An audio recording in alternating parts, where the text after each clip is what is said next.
Salam hörmətli tamaşaçılar, TAV TV siyasi baxış verilişi efirdədir. Bugünkü qonağımız Güney Azərbaycan dili araşdırmacı jurnalist Elman Zəfərlidir. Elman bəy, xoş gördük. Təşəkkür edirəm, çox sağ olun. Elman, çox sağ olun. Elman bəy, bilirsiniz ki, Azərbaycanla İran arasında münasibətlər istiqlalidir. Xüsusilə Azərbaycan çox çalışır ki, İranla münasibətlər normallaşdırsın, amma İran tərəfi daima Azərbaycanla əlaqələrə sabotaj edir, Azərbaycana qarşı məsələlər nümayiş etdirir, kütləvi informasiya vasitələrində, xüsusilə onların səhər kanalı Azərbaycan dili, konkret Azərbaycana qarşı düşmənçilik siyasəti həyata keçirir. Xüsusilə mən Ermənistan mətbuatında oxuyuram. Ermənistanda bu qədər Azərbaycana qarşı kütləvi informasiya vasitələrində təxribatçı, düşmən münasibət yoxdur. Amma İranın kütləvi informasiya vasitələrində, Səhər televiziya kanalında, onun saytında düşmənçilik münasibəti gedir və İranın prezidenti böyük nümayəndə heyəti də Azərbaycana gələn bir ərəfədə. Yəni, İran nə istəyir, nə demək istəyir, Azərbaycandan istədiyi nədir? Bu təzyiqləri nəyə hesablanır İran tərəfindən? Bir daha təşəkkür edirəm dəvət elədiyinizə görə. Olduqca aktual bir mövzunu müzakirə edirik.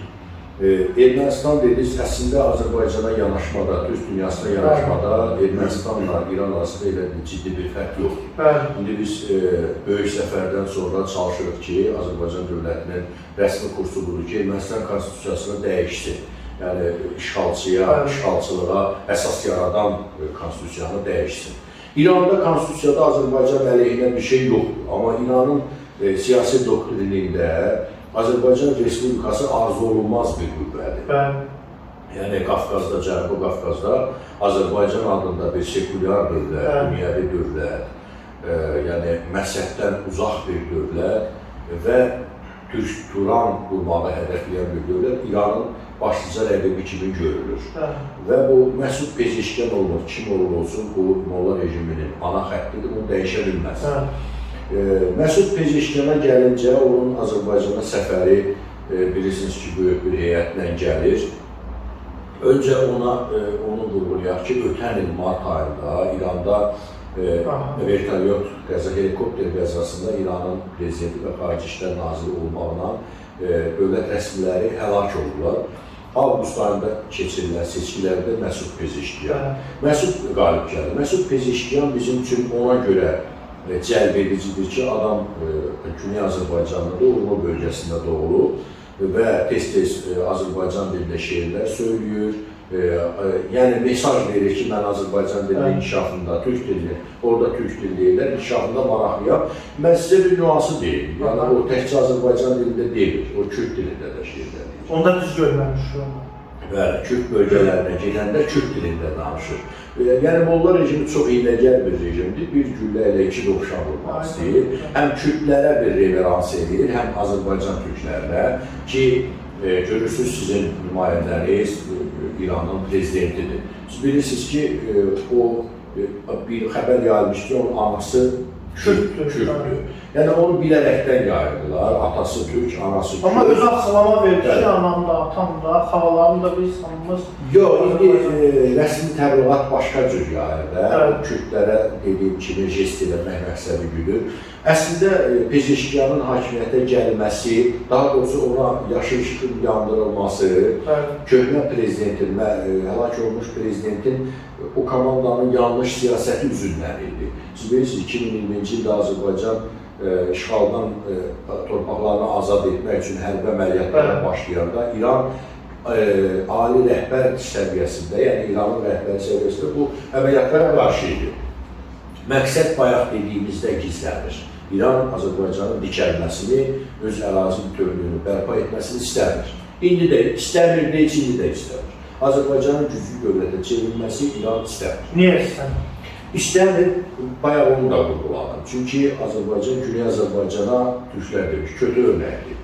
Yəni, Güney Azərbaycan böyük bir ərazi deyil. Bizim əldə olan bilgilərə görə 220 min kvadrat kilometrdən böyük ərazidir. 200 min. Əlbəttə, 220 mindən çox Arazdan tut, Həmədana qədər Güney Azərbaycan əraziləridir. İndi bəziləri Molla rejiminin sözünü danışırlar ki, orada 35 milyon Azərbaycanlı yaşamır. Bəlkə də haqlıdırlar. Çünki rəsmi statistika var. Şərqi Azərbaycan dostları var, Qərbi Azərbaycan dostları var, Zəncan, Qəzvin, Ərdəbil dostları var və onların hər birinin rəsmi statistikada göstərir 2 milyonun çox deyil. Yəni bunun üst-üstə gələndə heç 10 milyon elə. Axı biz onu nəzərə almırıq ki, Tehranda da yaşayır, çox doğru buyurursunuz, mərkəz əyalətində də yaşayır, İsfahanda bilirsiniz nə qədər, Xorasanda, İsfahanda türklər yaşayır. Qaşqay türklər də elə bizim bir qolumuzdur. Əlbəttə. Yox, heç mən Qaşqayları, türkmənləri demirəm. Türklər bir yerdə, türk nüfusu İranda 40 milyonu keçir. Farslar o qədər deyil. İrani xalqlar bir yerdə o qədər olar. Amma bu nəyi göstərir? Yaxşı məqama toxundu. Ən azı ədalətli status quo bilirsiniz nədir? İranın görürsünüz, etnik yapı bərabərdir. Yəni, Rusiyada İngiliz aramızdır, Rusda çoxdur da, Tatar Rusdan çox deyil ki, Rus dili hakimdir. Amma İranda Farslar hakim xalq deyil, titullu etnos deyil. Bəs necə olur ki, Fars dili İranın rəsmi dilidir? Belə bir örnək də var, bir neçə dövlətdə, məsələn, Belçikada, Kanadada 2 dövlət Fransız dili, Alman dili. Bəli, deməli bunu tətbiq etmək olar. İranın ədalətli yapısı bunu ehtiva edir. İranda 2 dil, rəsmi dil elan olunur. Məsələn, Dağıstanda siz bilirsiniz, Azərbaycan dili 11 dildən biridir. Çünki çox millətli bir muxtar respublika. Çünki dərbəttə böyüsünə Azərbaycanlı. Azərbaycanın özü var, bizim titul xalqımız, titul xalq türklərdir. Amma dövlət dili Azərbaycan dili. Elman bəy, deməli Güney Azərbaycan, oradakı Milli Azadlıq Hərəkatı, bilirsiniz, traktor komandası orada milli, mədəni bir inqilab həyata keçirir. Bu istiqamətdə Azərbaycanın ictimai siyasi dairələri, siyasi partiyalar, qeyri-hökumət təşkilatlar bu istiqamətdə Güney Azərbaycanla işləyə bilərmi? Bilirmi və buradan onlara biz media dəstəyi verə bilirmi? Bunun bir konseptual bir planı varmı? Bəlkə Güney Azərbaycanlıların indi zəif olmasında buradakı Azərbaycanda bəlkə bir günahı var. Valla bizim qeyri-hökumət təşkilatları, hüquq müdafiəçiləri, media kapitanları sanki diplomatdırlar. Diplomat tərzində hərəkət edirlər. Hər şeyi demək. Niyə axı? Dövlət başçısı səviyyəsində Azərbaycan dövləti öz mövqeyini bildirib ki, Azərbaycan yaxın xaricdə yaşayan, ana dili uğrunda, milli kimlik uğrunda, mübarizə aparan soydaşlarımıza dəstək verəcək. Bizim ana dilimiz sıradan çıxırıq da, dövlət başçılarından deyir ki, Güney Azərbaycan deyir də. İndi son zamanlar mən sizə bir dənə fakt deyim. Qeyri-hökumət təşkilatlarının Dövlət Dəstəyi Agentliyinin xətti ilə Türk xalqları arasında mədəni əlaqələrin gücləndirilməsi istiqamətində xeyli işlər həyata keçirilir. Bu istiqamətdə layihələr dəstəklənir, agentlik özü tədbirlər keçirir. Məsələn, Özbəkistanın bizim həmkarlarımız, mən həm də QHT sədriyəm.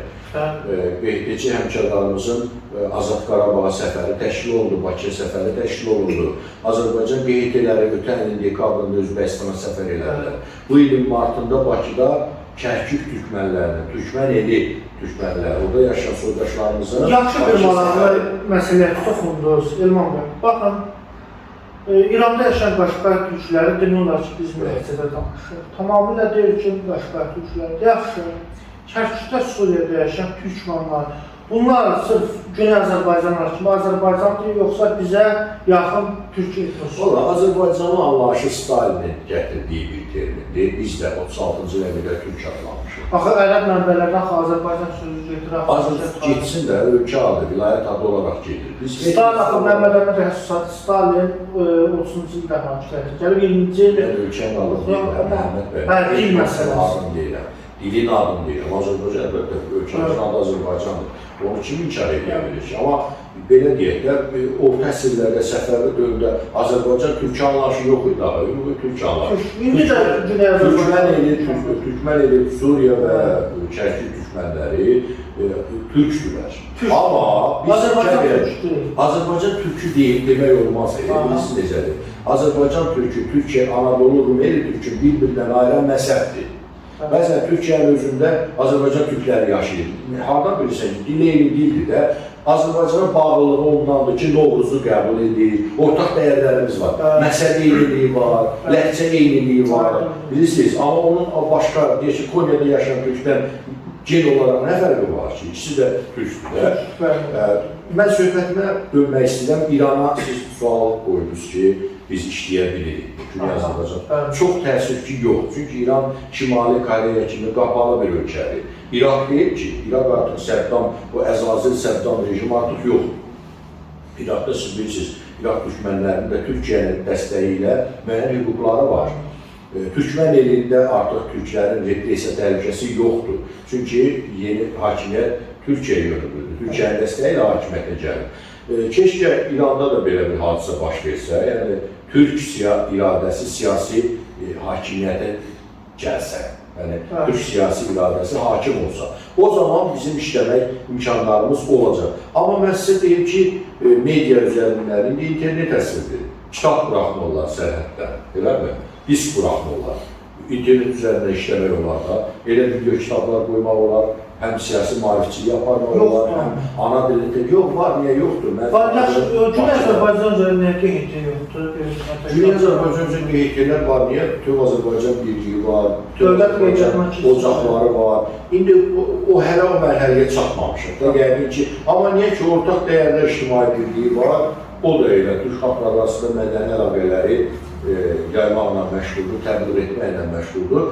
Hüquq müdafiəçilərinə gələcək. Axı biz illərlə öyrənmişik ki, demokratiya və insan hüquqları bir ölkənin daxili işi ola bilməz. O zaman mən sual verirəm hüquq müdafiəçilərinə.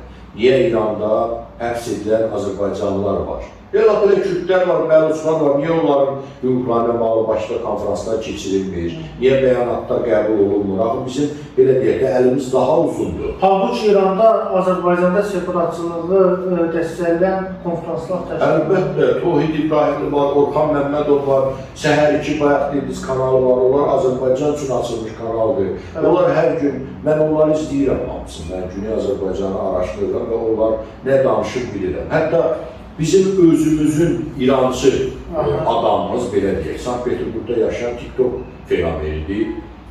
Çox qəribədir, onlar Azərbaycandakı İrancılar hamısı eyni mərkəzi nöqtəni vururlar danışdıqlarında. Eyni şeyi təbliğ edirlər. Erdoğanın Suriya siyasəti yanlışdır, İranın şiə ayıqlara dağıldı da, yeni dönəm açılıb Suriyada. Mən sizə bir şey deyim. İran niyə dəyişdi kursu? İbrahim Rəisi Azərbaycana qarşı çox adyoz bir adam idi. Yadınızda da ilk Azərbaycan öz torpaqlarını azad edəndə İran qoşunları Cəbrayılda Azərbaycan ordusunun qarşısına çıxmışdı. Orada bizim şəhidlərimiz də olmuşdu. Onlar istəmirdilər ya Azərbaycan öz torpağını azad eləsin. Yəni, demək istəyir, bax, Qasım Süleymanın ölümü götürək. Qasım Süleymanın sağ olsaydı, vətən müharibəsi zamanı, o yəqin ki, Azərbaycan işi biraz da çətin olacaqdı. İbrahim Rəisi hökuməti zamanı tuta bilmədi, elə Xamneyinin özü də. Onu dəyişdilər, dəyişdirəndə terror ehtimalı da var. Hər halda ya zəlzələdən, ya bəlbələrdən adam bir helikopterdə həlak oldu. Onun yerinə gələn Məsud Pezeşkanın qarşısına bir missiya qoymuşdu. Azərbaycanla və Türk dünyası ilə münasibətləri yumuşaq hala gətirirlər. Əvvəl buraxılmış səhvləri aradan qaldırmaq. Və onun yaşayışıq yandırılması ki, Türk dilində də danış, Azərbaycanda biz alt şuurda nə fikir yaradır, adi bir abuvatirdə. İranın prezidenti Azərbaycanda danışır və İran bizim dövlətdir. Axı, necə bizim dövlət? İran bizim öz torpağımızı azad etməyimizi imkan vermək istəmirdi. Şiə məscidlərini, məscidin şiəsi sürmüsü olmalı, müsəlman məscidlərini donuz bağlamış insanlardan azad etmək üçün biz əməliyyata başlayıb, İran bizim qarşımıza ordu çıxardırdı. Bu yanlış siyasət idi və mən sizə deyim ki, İranda o dini çevrələr var, o da Xamneyiyə etiraz etmişdilər ki, siz bizi Kuzey Azərbaycanda gözdən saldınız. Hətta bizim emisarlar var, mən tez-tez sosial şəbəkədə yazılan meyxanaçılar, bölgəcəxanlar, onlar da etiraz etmişdi. Siz bizi çox çətin vəziyyətə qoydunuz. Siz bizi müdafiə etmədiniz. Bəs biz burada müsəlman həmrəyliyindən danışırıq. Xamneyi özü Qarabağı müsəlman torpağı adlandırmışdır. Yaş, bəs niyə imkan verirsə biz müsəlman torpaqları azad etmək üçün əməliyyatda davam etdirək? Bu baxımdan Məsud Pezeşkanın səfəri də o məqsədə xidmət edir. O çalışacaq ki, bu Araz dəhlizi var və yəqin ki, onu İranın israrı ilə bu layihə gerçəkləşdirir. Yəni o Zəngəzura alternativ qoyması ilə Azərbaycanın iradəsi qət edilir, Zəngəzura açılmalıdır. Zəngəzura Azərbaycan torpağı olur. biz Ermənistan Respublikasının torpaqlarını iddia etmirik ki, sadəcə Paşinyan imza atıb, üç tərəfli bəyannaməyə imza atıb, Zəngəzur açılmalı. Mən sizə deyim, İran Azərbaycana qarşı tutumu xeyli dəyişir. Çünki iki qabaqçı İran yoxdur Orta Doğuda. Əlbəttə, proksi qüvvələri darmadağın edilib, prosesdə mən bayaq dedim elə Qasım Süleymanın öldürülməsindən başlayıb. Stalinin sözü vardı, deyildi, adamlar var, problem var, adamlar yoxdur, problem yoxdur. O proksi qüvvələrin rəhbərləri vardı ünlü. Hansı biri sağdır? Hamısı bir-biri öldürür. İsmail Haniyə, Şeyx Nəsrallah və əvvəldə də Trumpın əmri ilə öldürülən Qasım Süleyman. Onlar fitnə-fəsad idilər. İranın əsas fitnə-fəsad törədiciləri, təxribatçıları bu adamlar idi. Bu adamlar da artıq yoxdur. İranın qol qanadı sınıb. Suriyada da, Livanda da və keçən il yayından başlayaraq İsrail orada antiterror əməliyyatı aparır və kifayət qədər də hədəflərinə ulaşır. İran artıq özünə qapanma siyasəti aparır.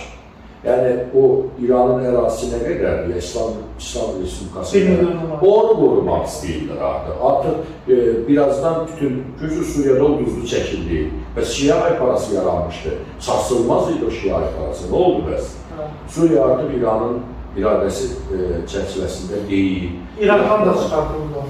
İraqdan da çıxacaqlar. Əfqanistan'da artıq İran sisteminə yad bir sistem hakimdir. Qonşuda güclü bir Pakistan dövləti var, Sünni dövləti. Mən hesab edirəm ki, 2020-ci ildə Türk İslam ruhunun oyanışını onlar görə bilməmişdilər. Amma səhvlərini düzəltməyə çalışırlar. Fars siyasi uzaq görənliyi var, həqiqətən. Yox, məsələn, onda 2020-ci ildə onu görə bilmədi. Görə bilmədi. Bəs İbrahim Rəisi niyə gəlmişdi hakimiyyətə? İbrahim Rəisi, siz bilirsiniz də, İslam inqilabından sonra repressiya aparatının başında duran 7 nəfərdən biri idi. Hatta ona bir dəfə sual vermişdilər, İran Ali Məhkəməsinin sənədir olanda, deyirlər, sən bu qədər insanları öldürürsən, edamla imzacıdan, terrorist gedir Allah'ın yanına.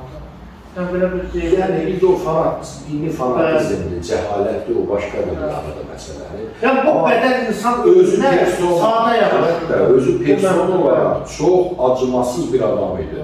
Ona Ayətullah ölüm ləqəbi vermişdi İranda, elə İran əhalisi. Sonuncu hadisələrdə də benzin... Bəlkə ədaləti də acımasızlıqsa... O da ola bilər, o da ola bilər. Deməli, yanıcana bağlaşmasına qarşı orada bir aksiya baş vermişdir. İranın hansısa cənub vilayətlərindən birində insanları qamışlığa salıb plaviyotla, avtomatla biçmişdilər. Yəni, bu o dərəcədə acımasız bir adamdır. Siz gördünüz də ona qarşı hicab inqilabı başladı. Hicab aksiyasına da qarşı sərt davrandı. Amma sonunda nə oldu? Hicab rejimin qırmızı xəttidir, amma rejim xeyli dərəcədə güzəşt adımlar atıb. Artıq universitetlərdə gənclər, Tehranda, iri şəhərlər, Təbrizin özündə, siz görürsünüz traktorun oyunlarında. Gənc xanımlar, hicabsız, başı açıq, saçı çöldə şəkil çəkdirirlər, TikTok çəkirlər, video çəkib qoyurlar. Qoxusalar qoymazlar axı, öz telefonda saxlayarlar. Amma bunu paylaşırlarsa, deməli artıq bu qorxun bilgi aradan qalır. Məsud Pezeşkan sistemin öz adamıdır, amma o xaraktercədə humanist bir insandır, həkim olur, onun çox yaxşı bir imici var. Yəni, korrupsiyadan uzaq bir adamdır, əsl ziyalı bir insandır. Amma İranın prezidenti də yəni, o sistemi dəyişə bilməz. Sizsə, Bakıya gələndə cənab prezidentin əməliyyə Azərbaycan dilində danışacaq. O gest eləyəcək, Azərbaycan xalqının yenə deyirəm və o qəlbini almaq üçün. O onsuz da bilir ki, çıxışları internetdə yayılır da, biz ona baxırıq və bizim insanlarımız ona bir simpatiya yaranır.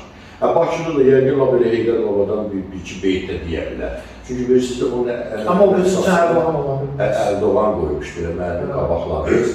Əlbəttə bizim Türkiyə silkimiz bir fərqlidir. Çünki bizim haqq işimizdə 30 ildə bizim yanımızda oldu.